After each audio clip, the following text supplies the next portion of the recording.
Good evening, and welcome to 7 Stories Up. We are delighted to have you joining us tonight at the Stavros Niarchos Foundation Library. My name is Cynthia Chaldekas, and I'm a librarian here at SNFL. And before I introduce tonight's guests, I would like to thank the Stavros Niarchos Foundation for making programs like this possible. I'd also like to remind you, if you don't have a library card, it's easy to get one. You can speak to one of my colleagues outside the door after the program or go to any of the desks on the floors below and they can help you. And I'd also like to remind you that you can go to the NYPL website to see what's upcoming for the 7 Stories Up programs. Before there was TV, the printed word was paramount to how people receive their information and entertainment. Besides the hard news, newspapers with titillating headlines attracted readers and kept them coming back for more, especially if it was an ongoing story. But stories eventually die, only important and vital for the time they're in the news. When we are lucky, someone many years later will rediscover an old news story, in this case, Polly Bodine, who for a long time has held the premier position of #1 ghost story of Staten Island. But the story is now available to everyone in Alex Hortis' book, The Witch of New York, The Trials of Polly Bodine and the Cursed Birth of Tabloid Justice. Alex Hortis is a constitutional lawyer and crime historian. His first book is the popular The Mob in the City, The Hidden History of How the Mafia Captured New York. Joining Alex is Ronald K. Freed, who is a writer and producer.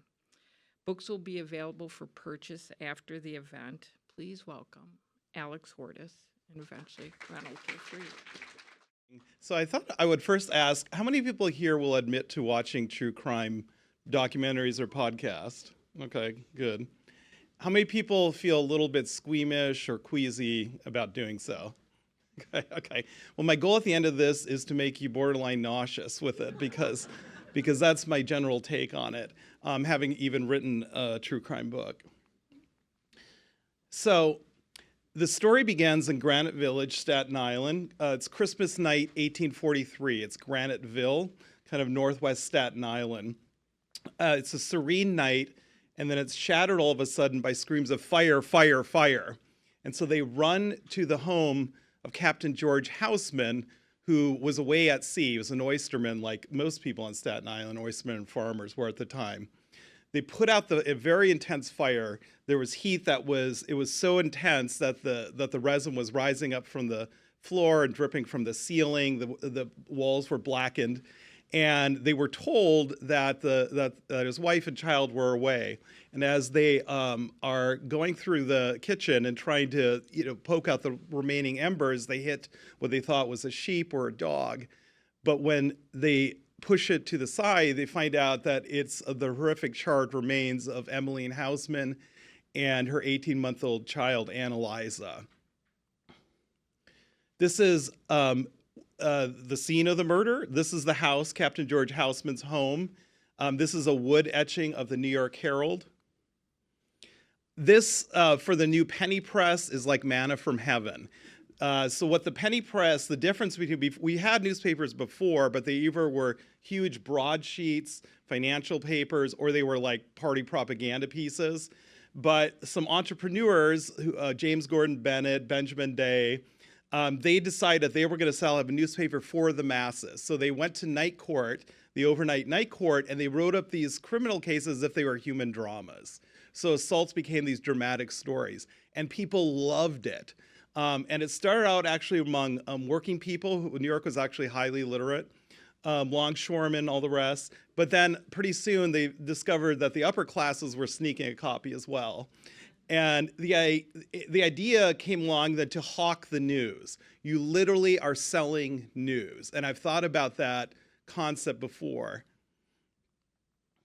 This is James Gordon Bennett, quite possibly the worst person that I've ever researched who didn't actually kill somebody. He was a horrible bigot, even for his times. He was very anti-Catholic. He would advise women to seduce priests because they made good lovers. And virtually everybody hated him, but he was a very, very talented writer. James Gordon Bennett and Herald Square, at one time the largest newspaper in the world, and he was looked down upon by the Boston Brahmin Bar when he tried to cover a criminal case, and he was very indignant about it. He had the ego the size of Texas, and he was very offended by these snooty lawyers looking down on him. And so he proclaimed, "The press is the living jury of the nation." And I can tell you, I think as a lawyer, I'm absolutely horrified by that concept. And if you're a defendant, you should be horrified by that concept, or a member of the public, for many reasons. The press is not the living jury of the nation. The 12 jurors are the jury of that case.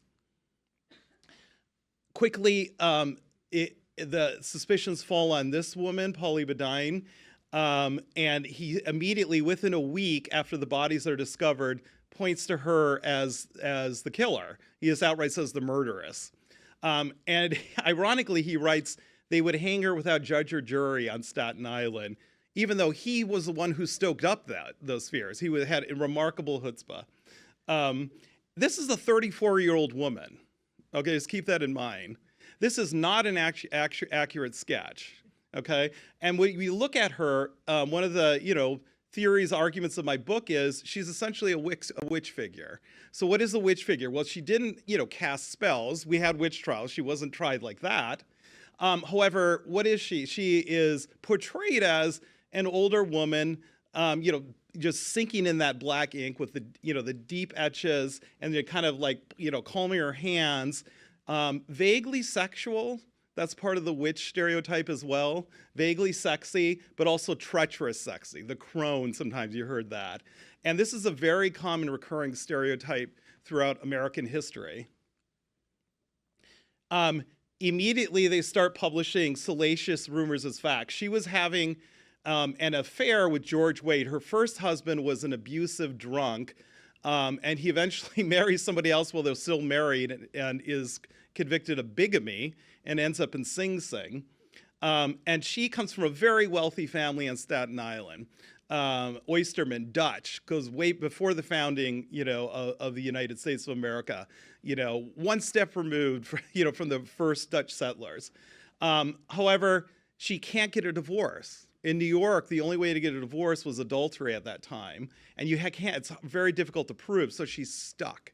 So Nathaniel Hawthorne, when he's writing about the Scarlet Letter, he's actually wrote that during this era, in part as a critique of how severe the sanction was for adulteress in particular. For a man, it would be embarrassing, no doubt, but for a woman, it would be social death. And she becomes pregnant with George Wade, who was an apothecary at 252 Canal Street. Then they immediately publish all these rumors, all of which are false or exaggerated, that she was to blame for the dissolution of her marriage, that she killed Andrew's second wife, completely false, that she drugged and tortured Emeline Houseman, no evidence was ever presented that at trial. And then the volatile issue of abortion is just being made illegal in these years. Reputedly had 6 or 7 abortions, almost certainly exaggerated. However, abortion was very common. George Wade was an apothecary and almost certainly would have stocked abortifacients for the middle class and upper class women of Broadway.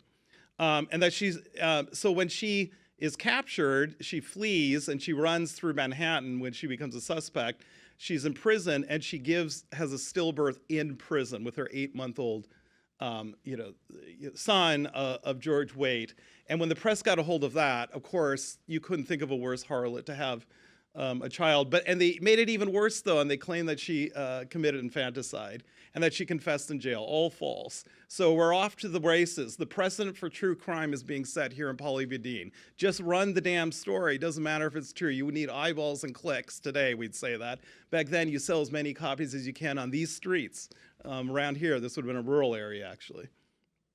Now, there was evidence against her. In fact, in my opinion, a fairly good case against her. However, it's very circumstantial.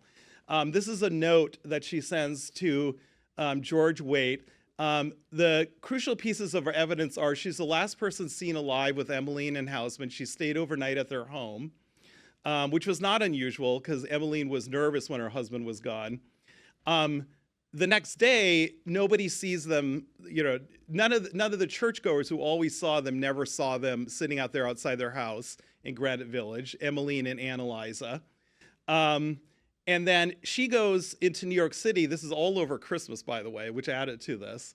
And there are pawnbrokers, as we'll see, are key witnesses who said that Polly pawned the items. They identified her in court as the person who pawned the items of Emeline Houseman on Christmas Day, 9 hours before the bodies are discovered. So the pawnbrokers become key witnesses here. This is also a letter that she sent, and she sends this to her paramour, George Waite, while she's on Staten Island, so before she's arrested. It says, "You and Albert must say that Albert came to the Jersey Ferry for me. This is on Christmas Day. Monday is the Christmas day. I remained with you all day with the exception of 50 minutes when I went to Spring Street to get a basket mended. Hide the things where they cannot be found." So why was she writing to this? Now, we know actually this is not true because her son testified that on Christmas night of all times, she was gone all during that afternoon, and that at Christmas night, she suddenly gets up and said, "I have to leave." And he says, "But mother," because he was an apprentice to George Waite, says, "Mother, why are you leaving? It's Christmas night." And she said, "I'm going to see Elizabeth Strange," her friend in Manhattan. They went to Elizabeth Strange. She hadn't seen Polly in, not only that night, but for 6 months prior to that. So we do know that Polly did mislead her son, lied to her son about where she was on Christmas night. Christmas night was the time of the fire, so she has no alibi on Christmas night. So you can have two contradictory things. We can have her being mistreated, but also a reasonably strong case. I'll leave it up to you to decide whether it was beyond a reasonable doubt. National Police Gazette, the first national tabloid. Again, we're setting the precedent for true crime here. No compunctions here at all. Murder of Mrs. Houseman and child by Polly Bodine. This is while the trials were going on.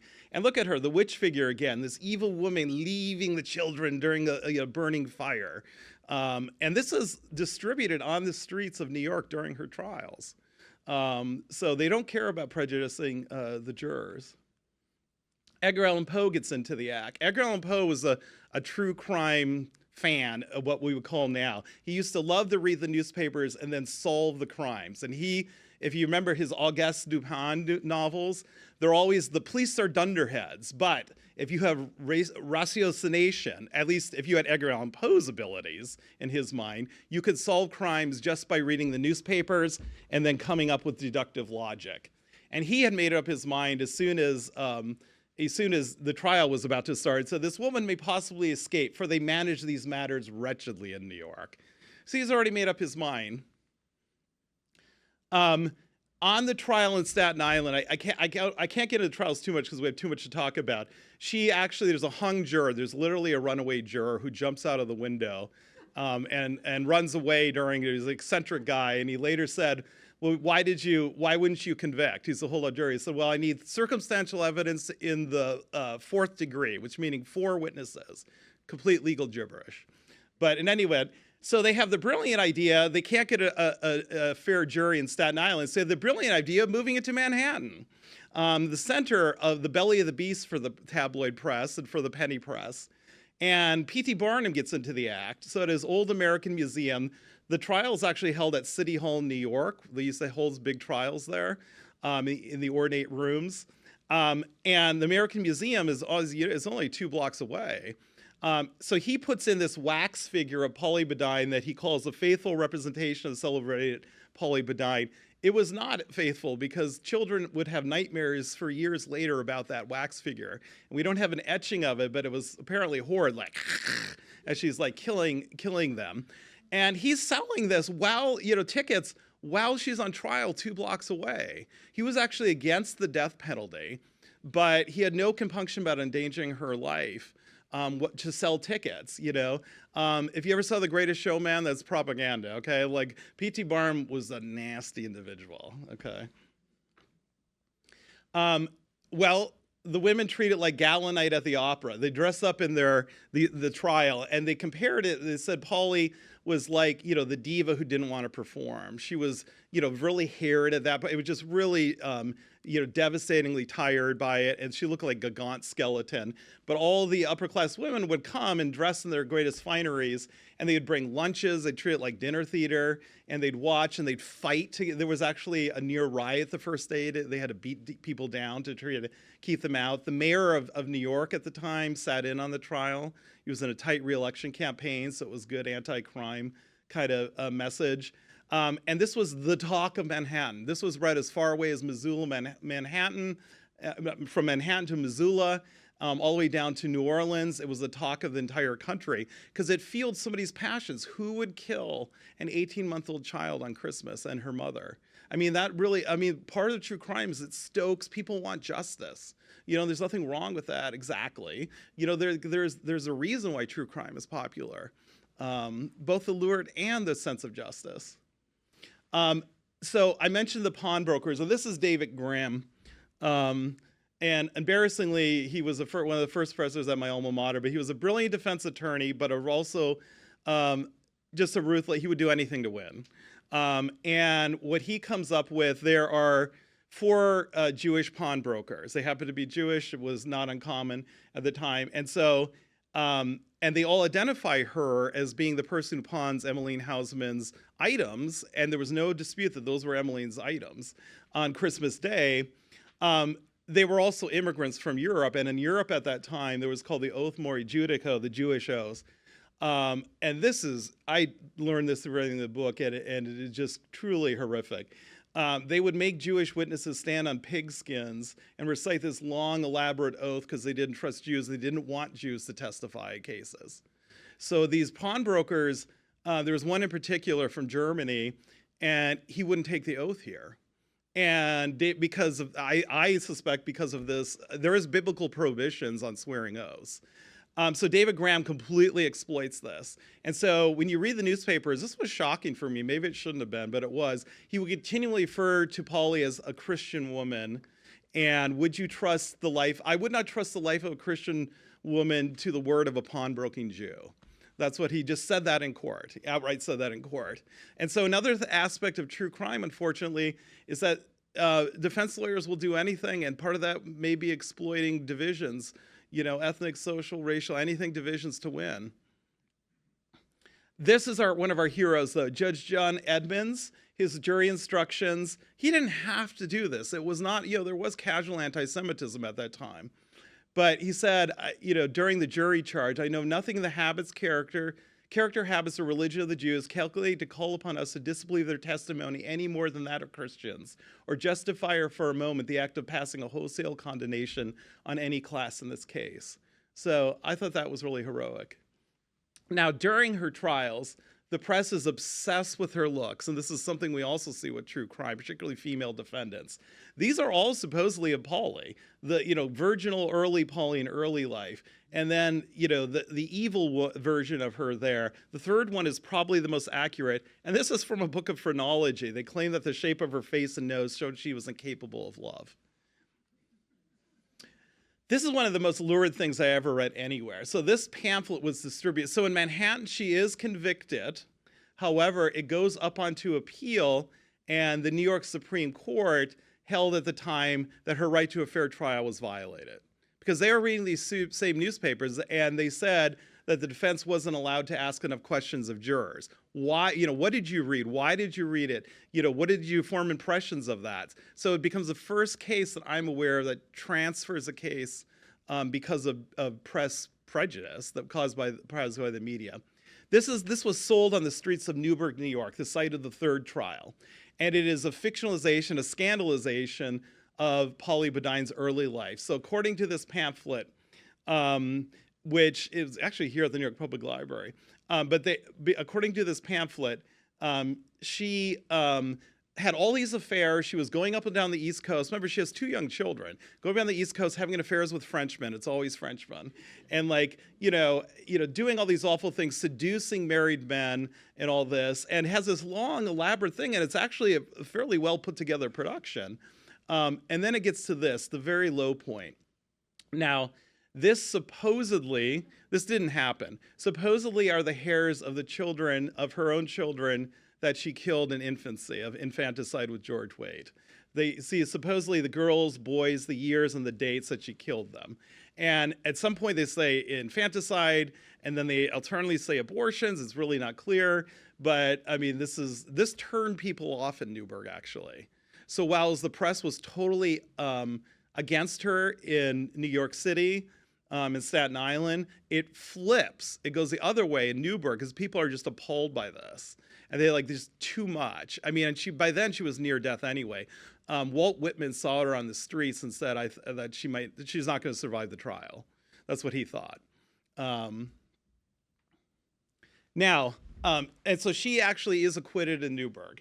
Now, this is really, let's get though to the contemporary topic of this. The stereotyping of female defendants. This is the title of my thing was The Trouble of True Crime. So let's go through the troubles of true crime. Of course, Amanda Knox, Foxy Knoxy. Can you fit any more stereotypes into headlines there? I mean, she's both Foxy Knoxy and the Ice Maiden. And then she's supposedly having, prison sex. By the way, they also said that about Polly Bodine. They claim that she got pregnant again with multiple persons in the Staten Island jail. Didn't happen, but there's something about the women in prison sex that fascinates the lurid aspects of this. But and look at how different she's portrayed, though. The Ice Maiden, then essentially slut shaming of some kind, and then when she's exonerated, she's a Madonna figure by the New York Times, and she is exonerated. But just look how stark. I mean, literally, this is literally the whore and the Madonna here, portrayal here. And she's been exonerated, but unfortunately, I'm not sure she'll ever get out from under this. I don't have to tell New Yorkers much about this. I remember this. This was really scary. One part of true crime is stereotyping and a mob mentality. And we saw this with the Central Park Five, and they were, of course, exonerated for the rape and assault of the Central Park jogger. But this was horrific. The prejudice was unstoppable. Conversely, though, this is an interesting phenomenon too. Attractive male defendants actually sometimes can get a bonus or a boost. They certainly get much more attention. The Menendez brothers, the Netflix, did anybody watch the Menendez brothers? Did you see this one? Yeah, I want to take a shower after that, but after I saw that. But it is entertaining. But this came out, in the fall of 2024, last year, right before the elections. And although the portrayal is it's all over the place. It's kind of a mess. Portrayal's all over the place. They do make them really handsome. And there are huge fans of the Menendez brothers. Both of them got remarried, by the way, and they have all kinds of a fan base here. And people who want to see them exonerated somehow, or at least set free. So this became an issue in the LA district attorney's race. Gascon, who was the incumbent, was behind in the polls. And so 12 days before the election, he promises that he is going to have a resentencing of the Menendez brothers.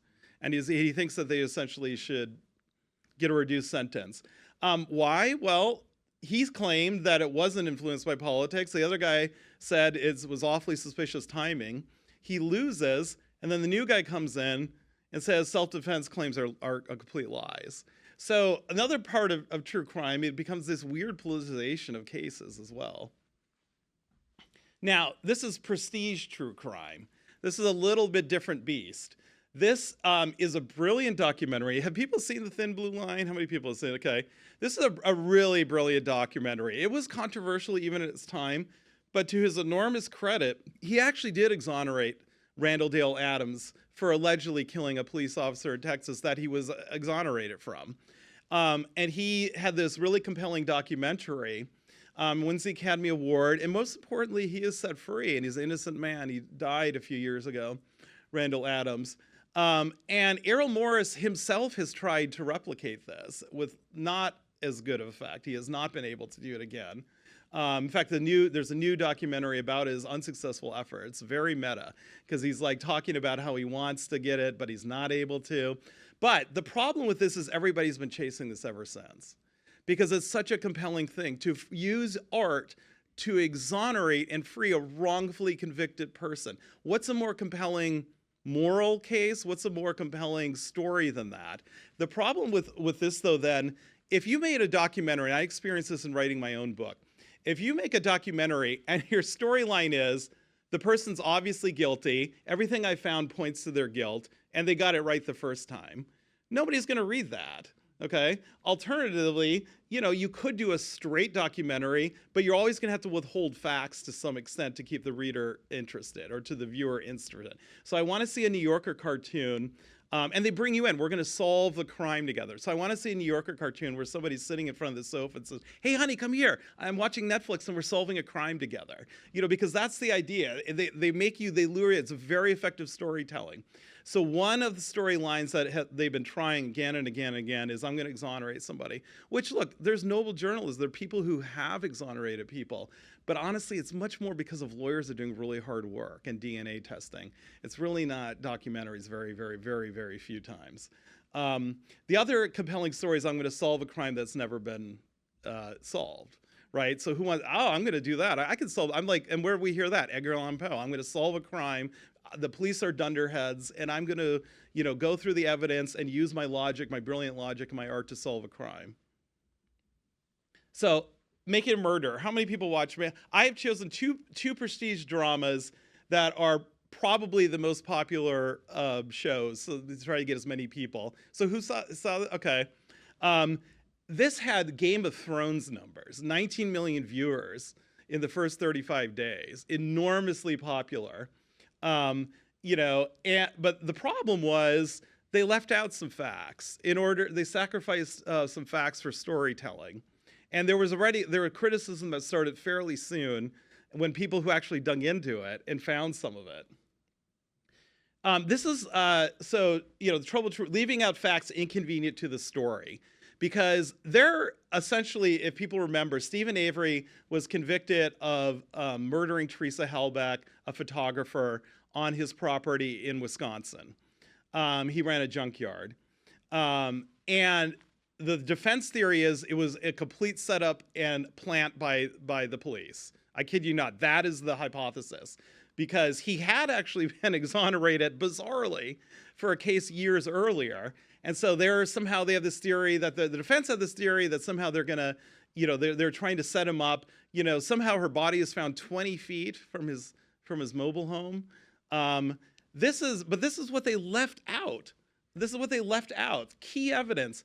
Avery called Auto Trader, specifically requested that she photograph his car. He twice called her cell phone using the 6-7 feature to hide it. His DNA was found in the hood latch of the RAV4 on his property. So he was in her car. Why would he be in her car? Why would he be opening it at all?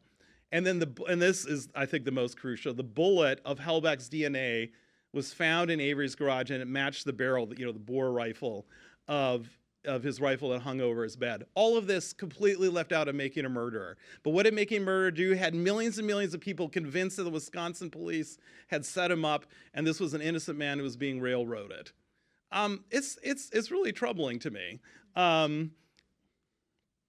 Now, they also, but I want to dig in just a little bit how they did it. What they do is, and when I was writing my book, it's so easy. The problem with media productions, and Ron might know this as well, you can so easily tip the portrayal one way or the other. In an adversarial system, when it's working, you at least have a defense attorney there, you have a prosecutor there, you have the judge, you have the jury, and there's rules of evidence, and you could say, no, that's not quite right, or you're exaggerating. No, that's not true. But with a media producer, all you have is your boss and maybe an audience if they kind of look hard at it. But it's not going to be easy. And so what they do is they have these, they kind of skew it in little ways. And one of the ways was the story, that the way that they portrayed in Making a Murderer, he had actually killed a cat when he was 20 years old in a very cruel way. And the way that he portrays it, we'll see, we're fooling around. I don't know. They were kind of egging it on. And I tossed him over the fire and he lit up. So what does that mean? I tossed him over the fire and he lit up. The actual police report said, I threw some gas on the cat and then threw it into the fire. And when the cat came out, he threw it back in and laughed when it was happening. And he was convicted of cruelty to an animal. But let's see how you do this manipulation. Hang around with the wrong people. Avery was 23, the married father of 4. He was unemployed after dropping out of special education classes in high school. He was also a convicted felon. I really ain't got much on my record. The filmmakers let Avery describe his prior run-ins with the law. We were fooling around with the cat. I tossed him over the fire and he lit up. The documentary offers a sympathetic explanation. Court records describe torture. On a dare, Avery doused the family cat with oil and gasoline and threw it into a bonfire. When it crawled out, Avery threw it back. Avery also did time for... So that's a very, very different version of events. And that's just one of many examples where they skewed it just a little bit. And when you do this enough times, it becomes propaganda at some point. When you do that enough times, when you just tilt the facts here, tilt it there, you threw him over a fire? Like what, it was like a cat throwing contest or something? No, he doused him in fire, threw him in, and then when the poor cat crawled out, put him back into the fire and laughed at it. Okay, that's a different story, and it's just a little thing, but it changes how you perceive of it. So now we're going to talk about Saint Sarah Kenning and the Holy Apostolic Church of National Public Radio. Okay, so I thought it'd be fun, especially, at the New York Public Library. Let's talk about Serial. I'm sure how many people have watched Serial? Okay. Just show hands, how many were convinced, I'll ask it two ways, that Syed is innocent, and then the second question will be that the case had enough trouble, and the trial had enough trouble that he should be granted a new trial. So first, how many people think he was innocent after seeing Serial? Okay, we have a skeptical audience. I like that. Okay. I think that Serial was an enormous hit, of course. The New York Times bought Serial Productions after this. The New York Times owns Serial Productions. It's in better shows. But this captivated the nation, and Sarah Kenning is very nice. She's very likable. She's a great storyteller, better storyteller than I am. But in my opinion, she skewed the case consistently and often throughout that entire podcast to the extent that she, in my opinion, effectively gaslighted a lot of the evidence. And I'll give you a couple of examples. If you're more, there's some journal articles I could send you. But one person who was reading this, I forgot her name, but she called it innocence porn. Okay, that was her provocative term for it. Because again, if he told the story, well, he's obviously guilty. Serial wouldn't have been as popular as it was. But instead it was how she would portray. I'll let her portray. You watch Serial and you decide how she portrays what she's doing. But wins the first podcast to win the Peabody Award, the most prestigious award in broadcast journalism, prestige true crime. And Syed was free. Adnan Syed, I'm from Maryland, so this is kind of my backyard here. And there's Sarah Kenning at the press conference of Marilyn Mosley, the state's attorney. When this was happening, just a little context here. Marilyn Mosley was a very tight election contest with another candidate named Ivan Bates, state's attorney, the now state's attorney Ivan Bates. She was behind. She was also facing federal charges of perjury, of which she was convicted. And during this, she comes forward. She loses the primary, but she's still facing the trial. I just give you some context.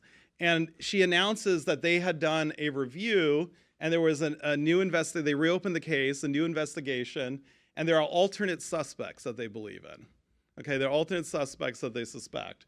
She never names those names of who they are, but when faced with a prosecutor who's telling, a judge that I want to vacate this sentence, judges are going to listen. That's very serious. And so listen, so Adnan Syed is free. He is free today. So, right, triumph of Serial, right? Like they freed a so-called innocent person, and they sold it to the New York Times. So like, how much better can it get like that? Well, I want to suggest that there was a lot of things going on behind the scenes here. So this is a diary of Heyman Lee that's read into evidence at trial. Heyman Lee was the victim. Heyman Lee, of course, and Adnan Syed had a sexual relationship. She breaks it off with him. And according to what happened at trial, the evidence at trial, well, let's have Sarah Kenning, the way that she describes it. 2 or 3. I love that music too, right? Very seductive. Remember, the setup for this crime that the state laid out was that Adnan was betraying everything he held dear for this girl. As a good Muslim, he was not supposed to be dating. And so he was sacrificing his religion and lying to his family, all just so he could be with her. And it twisted him up inside. And Hayes' diary seems to be where they found some evidence for that. In fact, they had a friend of Hayes, Debbie Warren, read excerpts from it on the witness stand. Quote, "I like him. No, I love him," she read at trial, stated May 15th. Quote, "It's just all the things that stand in the middle. His religion and Muslim customs are the main thing. It irks me to know that I'm against his religion. He called me a devil a few times. I know he was only joking. It's somewhat true." And then there's this, which wasn't read at trial, but is from July when Adnan went. Look what she left out. The next paragraph that was read into evidence at trial, the second thing is his possessiveness. How dare you get mad at me for planning to hang out with Aisha? And in fact, she left all evidence out of his possessiveness, which included one of her friends, Aisha, who said, why did they break up? Because he was extremely possessive. She also left out an incident where a teacher hid Heyman Lee from Adnan Syed, diverted him, that testified at trial. She left that all out. All she read was, because she wanted to set up the story that she had, was that, he was persecuted or prosecuted in part because he was a Muslim. And there were some minor references to that. Was part of the story, okay? There's no doubt about it. That was a theme, the prosecutor's case. But it was the other theme was the oldest theme in the book. A jilted teenage lover who gets angry and kills his girlfriend. But that's not the story she wanted to emphasize. So instead, she emphasizes the story that she wants to tell. And she does this all throughout throughout Serial. There's many instances that come up with. Here is the breakup note of Heyman Lee. She writes this to Adnan Syed. It said, "Your life is not going to end. You'll move on, I'll move on, but apparently you won't respect me enough to respect my decision." And then she does mention this, but it's less than like 3 minutes. It's like she barely mentions it. And she says, and she does, but look what also it said. This is the back of the breakup note. Adnan Syed's handwriting, "I'm going to kill." Okay, on the back of the breakup note. So how does Sarah Kenning, how does she portray this? It just seems like a detail you'd find in a cheesy detective novel. Okay, and she, she says I think she used the term throwaway. You should listen to the episode. It's episode 6 of season 1 of Serial, and she's downplaying this. And there was a writer who said, "I don't understand. Normally we believe women in abusive situations." A feminist writer wrote this and called it, innocence porn. And here you're downplaying signs of violence, indications of potential abuse. Now, if this were the only evidence, that wouldn't be, enough beyond a reasonable doubt. But this is combined with a lot of other evidence that Kenning tries to poke holes through. But this is how she dismisses it. And she doesn't, to me, it really downplay. Again, skewing it. Now, is it her right to do that? Do I know why she did that? No, I don't. But, skewing every little thing, putting your spin on things, it's problematic. Let me put it that way. So what happened then? As you probably heard, Adnan Syed is out of prison because Marilyn Mosby essentially moved to vacate his conviction, and he was released because normally, or sometimes when that happens, when you have enough, when you have a serial podcast that happens, the person gets released, and so this is the successor to it. And at one point, in all fairness, Ivan Bates gave a Rolling Stone interview, and it was essentially made a campaign promise that he would essentially revisit the case, and he gave his opinion. Why he did that, I don't know exactly, but he was in a campaign. But once he got into office and he actually read through the transcript and he put a team on it, he concluded that he is not going to drop the charges, and in fact is going to let the conviction remain. And this is what he wrote. This just came out like 10 days ago, like 2 weeks ago. And this is in legal terms, scathing language or blistering language here. You don't normally write like this in a legal brief to this degree.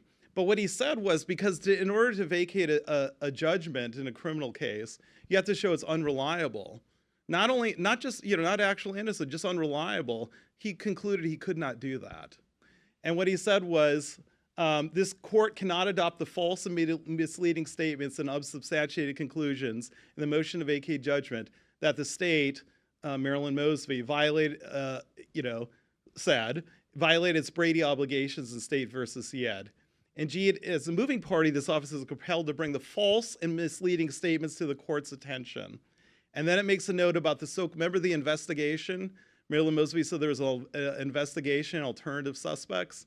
This office review of the matter has not revealed that there was ever an open investigation into any purported alternative suspects in the murder of Heyman Lee. It was all nonsense. It was all nonsense. And Marilyn Mosby refused to speak with their team. They had scattered records, very few records, and they detail this.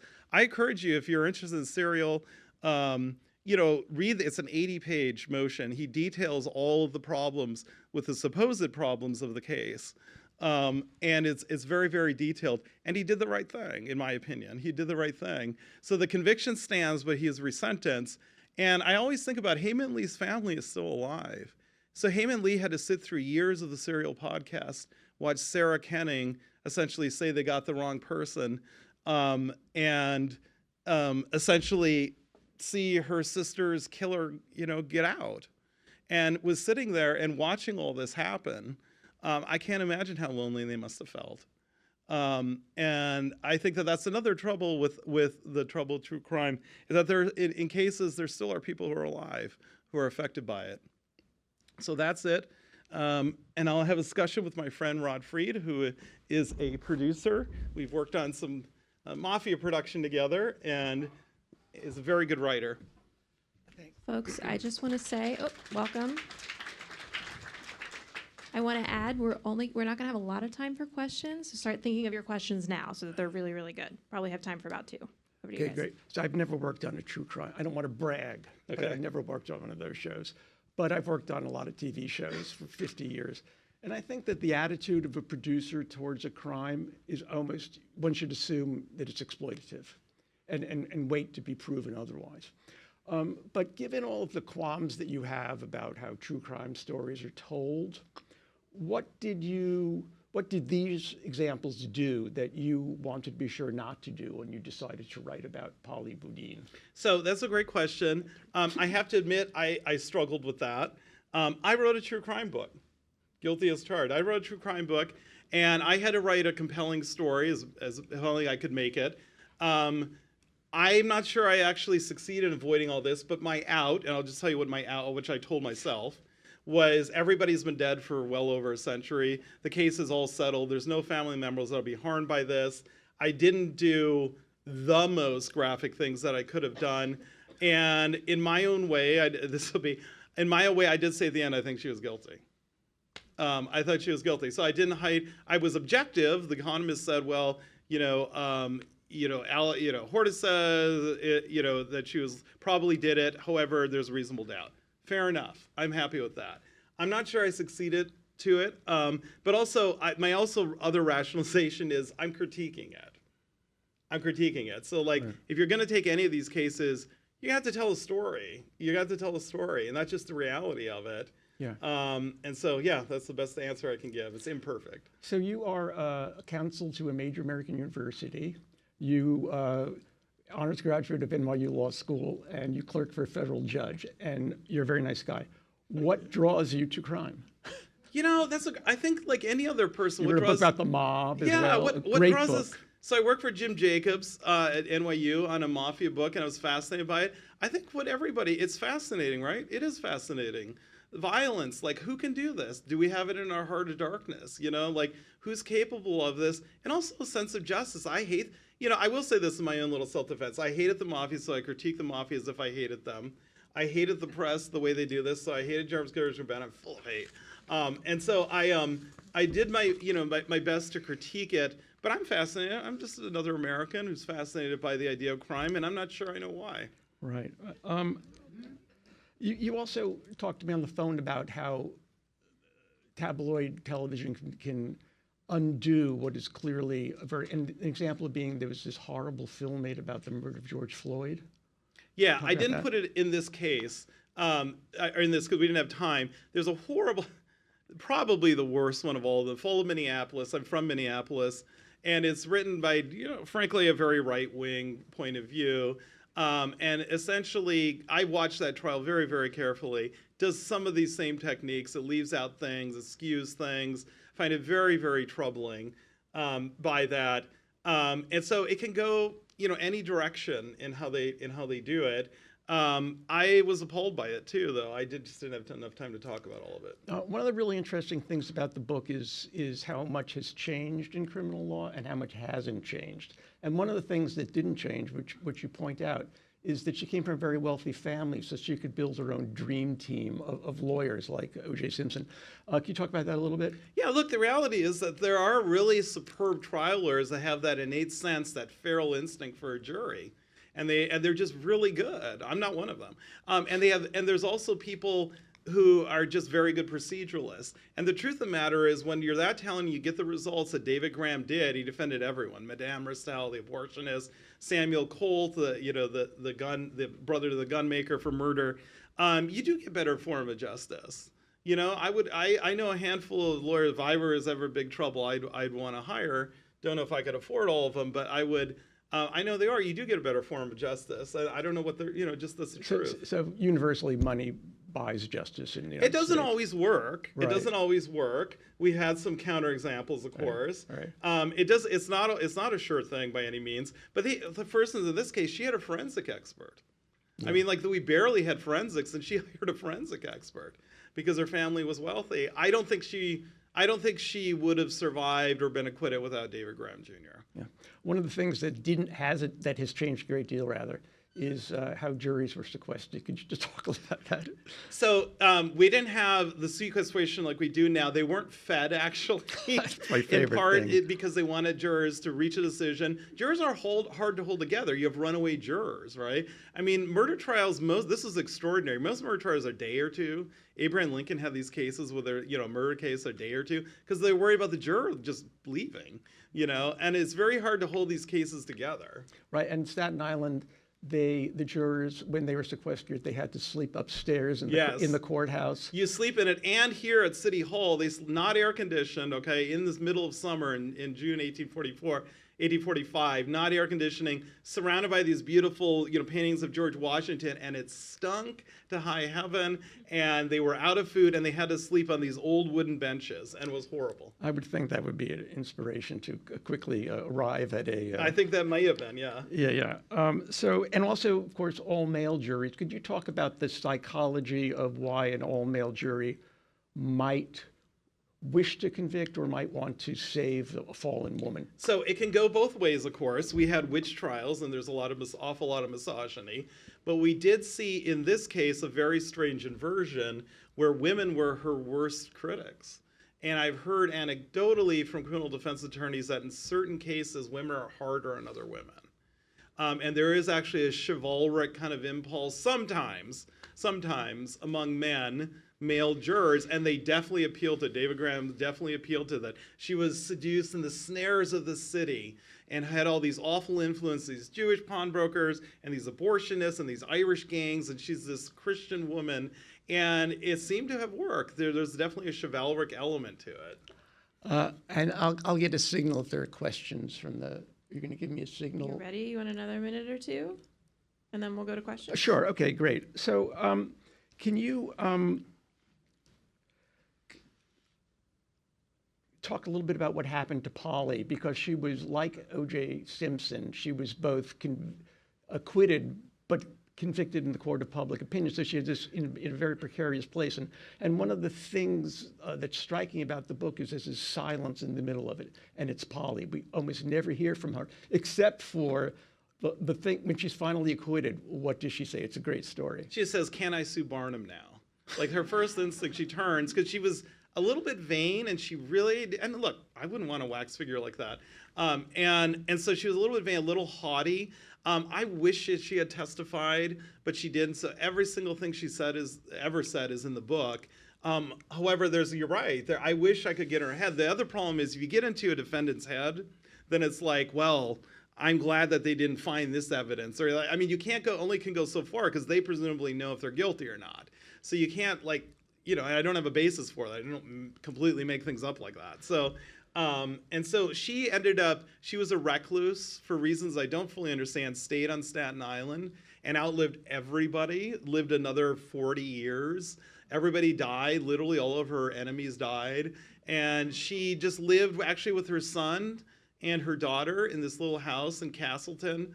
And she died in 1892, like 2 weeks before Lizzie Borden case broke. And so a little bit of fit justice. She's buried there, and the victims are buried. It's very moving. If you ever want to go there, on Hillside Cemetery in Staten Island. So you talk about that. I know that you visited the graves of the victim. How did that feel?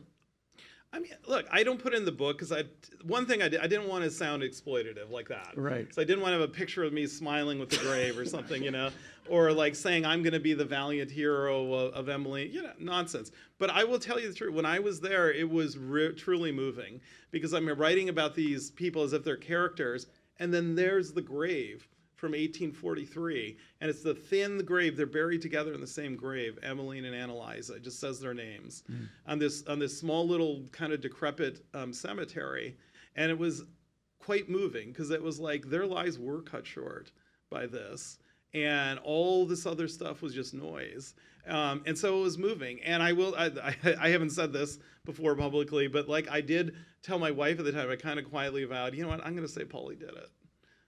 Because I'm not going to be able to, I'm going to do an objective story, but I'm going to say she did it because I think she did, and it wouldn't feel good if I didn't say that somehow. And so, yeah. So just two more quick questions. You didn't visit Polly's grave, and who you thought was guilty. Why not? I can see why not, but you tell me. Yes. Well, the easy answer is it's not as interesting, but the other answer is I don't know. I didn't want to pay homage to her. I mean, she's a story in this book, and she was acquitted. There are many people who think she's not guilty. I just want to stipulate that, and they're entitled to their opinion. But I just had no interest. I didn't want to celebrate somebody who I believe murdered a young woman and child. So that's like a moral issue. So what do you think is the moral obligation of a producer or a writer to the victim and the perpetrator of a story that he or she is telling? I don't think it's a broad question. But. Yeah, if they're living, I don't think they should write it at all. Or at least their family members. But, that's my excuse. But I don't know. I don't think there's a good answer to that because if you're going to go into this business, you're going to be writing about the victim. Okay, yeah. So you're going to be writing about the victim. I will at least say this: at least don't do, in my opinion, what was done in some of these, and that is, short shrift the case when you don't have all the facts and skew it because you need to tell a better story. Yeah. I don't think that does anybody any good. And you can't, I agree, you can't tell maybe everything all the time, but you know what, they had 9 hours, 12 hours, you can at least lay out the fact, some of the basic evidence in the case against them. Yeah. Honor them in your own way, Yeah, I mean, I, having worked in television for a long time, for almost every genre, there's a formula. And what producers tend to do is they will shoehorn the facts into that formula. With the disregard for what's the truth. That's interesting. Because it makes money. Can you believe it? Do we have any questions from the audience? We have a mic that'll come around. So that thinks that you're going to be mic'd. Oh, hi, Sue. I didn't quite understand what her motive was. Great question. Was it just to get the jewelry? But she was rich. No, it's a great question, and it's the strongest point on the defense's case for her innocence, and it's why we held a mock trial. About 90% said she was innocent, and I believe it's because of lack of motive. You're right. It's a big, big, big hole in that case because she's wealthy, and people testify that she had money, or her father gave her money, and that she knew that the money that Captain Houseman had wasn't stored there. And would you really kill your sister-in-law and niece, who, by the way, she delivered into the world?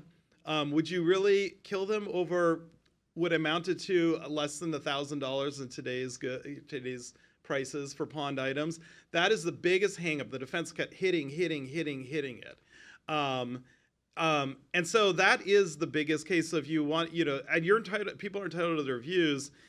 I will say this: prosecutors always say is that it's true. You don't have to prove motive. Actually, you just prove the elements of the crime. And I also will say this is my other comeback. I say to that, is that that assumes that homicides are logical. And in my experience, talking to prosecutors and defense attorneys, when I talk, actually, even some defense attorneys said family members kill family members all the time for stupid reasons, for dumb reasons. It's sad, but it's true. All the time. I forget what the statistics are, but it's close to 20% are killed by family members. People are killed by their own family members. And it just, I don't know though, but it is the great mystery of the case. I wish I knew. I do have a theory, and I will say it if you want to. I think that they had an argument of some kind. It was a spur of the moment thing, probably a manslaughter case. Maybe she discovered she was pregnant. Maybe she discovered that she was trying to steal money. Her paramour, George Way, was deeply, deeply in debt and actually owed money to her father, her kind of senile father. So there is a potential motive. But you're right. I don't know. It's one of the mysteries. You have to learn to live with the mysteries of some of this. Lizzie Borden, people are still debating her guilt or innocence. Also, she was 8 months pregnant at the time she supposedly killed these two people. Yeah. I get into trouble when I mention it because my wife just gave her, but I get into trouble with that. But I will say that at the time, the judges did say maybe she's affected by that. Maybe and I had some people say, there's prepartum depression. I don't know. This is where I get a little queasy though, because now I do feel like I'm doing one of these. But also, she had delivered the child who she's accused of murdering, right? She did that, and they kept on saying that. Why would you kill? And everybody said she was very loving and very kind. So there's a big, big mystery at the heart of it. I thought my family had problems. Well, at one point the judge said, we've learned a lot about the nature of Staten Island from this case. And actually Staten Islanders like that line. They came up to me and they said, that's right on. So, yeah. Okay. Any other questions from the floor? I know that the Mafia book you wrote, which was the best book thank you. I've ever read about the Mafia. There aren't that many good ones, but yours was the best. And you seem to be a critic of received ideas, right? So you're like a critic of received ideas about the mob and received ideas about true crime as well. Well, I really appreciate it. That's one of the best compliments I've ever gotten. So thanks. I'm gonna have to pay you after this. But thank you. But yeah, I don't know what to say. I'm contentious sometimes. I'm argumentative. And so I don't like conventional wisdom a lot of the time. And I think it is amazing. I will say this. It's amazing if all you do is go back and look at the facts to applied wisdom or conventional wisdom, how much you can disprove. It's kind of amazing. It is true. There is a lot to that. And listen, I love NPR. I was on WNYC. I love that and all that. But I take a special delight coming to the New York Public Library and going after NPR. I mean, in New York City. Not all of NPR, I will say that, but the serial podcast now will probably never get on NPR. Do you think they should claw back the Peabody Award? I wish, but I wouldn't hold my breath. Maybe I'll make that my campaign a bit, but I don't think that's going to happen. I think the best thing is I think this fallout from this, I hope somebody makes a documentary going the other way, and I hope somebody goes on to HBO and tries. But I don't know if anybody will. But you think these shows are sort of the enemy of justice, right? I think they're a huge. Well, look, they can be a great proponent of justice, with the thin blue line. Yeah. I just don't think, in my opinion, a lot of them are the highest quality journalism that could be. And I would rather, if that's what you want to do, you exonerate people. Give money to the Innocence Project. Yeah. Okay, or volunteer. You can volunteer, on cases, on death penalty cases. I will say this true. If you look at these true crime cases, what's missing from a lot of them? They don't, they go after attractive people. There's attractive people or compelling people. Very, very few true crime cases are about black women that have been wrongfully convicted. Vanishingly few. I can maybe think of half of one that kind of did that, but it's vanishingly few. And so it's entertainment. That's all it is. Exactly. And it's entertainment. I watch it. I like it, but I don't pretend like I'm solving a crime when I watch it. Yeah. It's interesting that Walt Whitman sort of used it in a very different way. He was an enemy of the death penalty. Yeah, he was anti-gallows, young Walt Whitman, the editor of the Brooklyn Eagle, and he used the Polly Bodine case to rail against the death penalty because he was committed to being against the death penalty, which took a lot of courage, actually, in that time to be 26 years old. However, does that skew your coverage as well? I just, throw that out there. Like, there's so much agenda. Like, those newspapers of the day, unfortunately, are starting to mirror at least social media, too, particularly social media. Everything's a damn opinion now. Like, where are the people going to the city council meetings and just covering that, that way? I mean, everything's an opinion now. And social media is the worst. Social media is going to be the next living jury of the nation. Go into Twitter X and go Karen Reed case in Massachusetts. It's a cesspool. There are people, it's a case up in Massachusetts, and there are camps and there's sides and they're vicious to each other. And it kind of reminded me back of the 1840s, actually. So. Yeah. Well, in both cases, more people were given access to press, and now everybody has access to press, right? So the means of communications have been totally democratized. Yeah, I'm a citizen journalist, which I mean, David Simon said, I hate that phrase, and I think he's right. Like, I'm a citizen journalist. I mean, like, okay, you can make up your own mind in fact, but you got to do the work of a journalist then, or like, Right. So, Jackie, is our time up? Yeah, time is up. Thank you so much, both of you. Oh, we have One a question. more question? All right, Please, hold on. go ahead. I got a mic.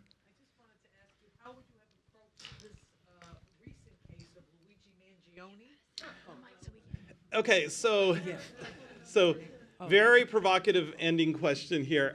Fair question. So I actually Ron and I talked about this, to be candid with you. So I will say one thing. I'm not going to comment at all about his guilt or innocence because I don't want to be like everybody else. I would wish that we not go into the mob mentality of that. But I will be able to observe. Look, I can read the social media too. He's an attractive defendant, right? I mean, people are talking about what a hunky guy is. It makes me. I'm not going to say anything more about it, but it fits into the hypothesis. Yeah. It fits into the hypothesis, and people are projecting so-called political beliefs under the case, which also projects into the hypothesis. Beyond that, I'm not going to say I do not know if he is guilty. I'm not going to prejudge it. I don't know what his defenses may or may not be, so I'm not going to do anything with that. Right, but if he hadn't spent so much time in the gym, he probably wouldn't have been as popular. If he was a big fat slob, who's unkempt or something, would it get as much attention? Look, there would be some degree of attention. It certainly was. Yeah. What he's accused of is, but I don't know. Yeah. I don't know.